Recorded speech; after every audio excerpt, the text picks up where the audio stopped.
Nous avons maintenant les aveux des auteurs de l'attentat du Crocus City Hall. Faut-il s'attendre maintenant à une réaction de Kiev? Alors déjà, cette révélation n'est pas étonnante parce que c'est en phase avec la stratégie du régime de Kiev d'utiliser des proxys terroristes contre la Russie, aussi en coordination avec des services occidentaux.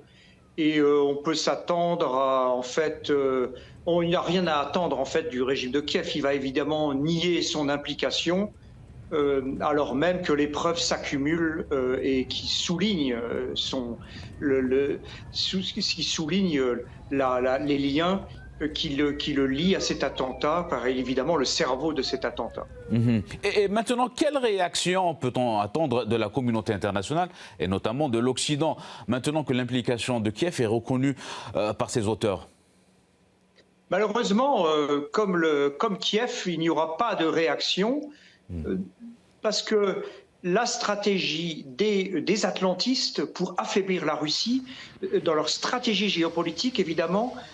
a eu pour objectif de créer un arc d'instabilité, non seulement donc en Europe centrale et orientale avec le conflit en Ukraine, mais aussi en Asie centrale.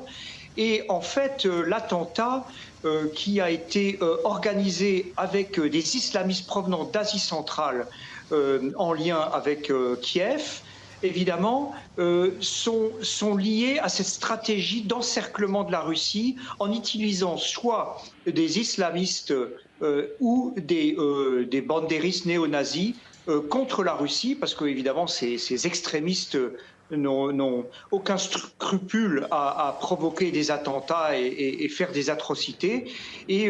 correspondent à cette stratégie aussi d'ouvrir un nouveau front contre la Russie, notamment en essayant d'accuser les pays d'Asie centrale et les musulmans d'être en conflit avec la Russie pour essayer de renforcer une fracture entre la Russie et les pays musulmans, alors même qu'on le sait que dans le sud global, beaucoup de pays musulmans soutiennent la Russie dans sa stratégie multipolaire. Donc évidemment, il y avait une stratégie à plusieurs niveaux de Kiev, utiliser des extrémistes contre la Russie, mais en plus d'ouvrir ce nouveau front avec l'Asie centrale, et ce n'a évidemment pas fonctionné, et on le voit bien aujourd'hui avec les révélations faites sur les implications de Kiev, et il faut se poser aussi la question des commanditaires aussi, en lien avec les services occidentaux, parce que les services occidentaux ont formé les services secrets de Kiev.